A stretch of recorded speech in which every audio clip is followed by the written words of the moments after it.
उसकी माँ ने उससे कहा, मेरे बेटे, मुझे दवा चाहिए। वह रोता हुआ घर से निकल गया क्योंकि उसके पास अपनी बूढ़ी माँ के लिए दवा लाने के पैसे नहीं थे। वो घर के बाहर खड़ा रोता रहा। वो बहुत परेशान था।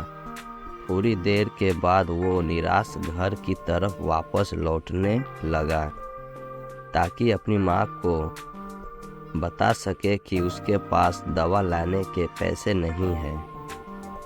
और जब वो घर में आया तो उसने पाया कि उसकी माँ का मुंह आंसुओं से तर है और वो मर चुकी थी। जब उसने अपनी माँ को मरा हुआ देखा तो वो एक दर्दनाक आवाज़ में चिल्लाया और एक फीकी आवाज़ में रोने लगा।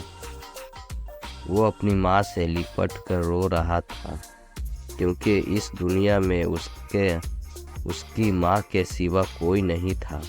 थोड़ी देर के बाद उसकी सामने नज़र पड़ी तो देखा कि माँ की तकिया के नीचे एक कागज़ में कुछ लिखा रखा है। उसने वो कागज़ उठाया तो देखा उसमें लिखा हुआ था, मेरे बेटे, जब मैंने तुमसे दवा मांगी तो मुझे पता था कि तुम्हारे पास पैसे नहीं है और मेरी आत्मा मृत्यु के दर्द को महसूस कर रही थी। इसलिए मैंने तुम्हें बाहर जाने के लिए कहा ताकि तुम मुझे मरते हुए ना देखो। मेरे प्यारे बच्चे, तुम मेरे बाद परेशान ना होना।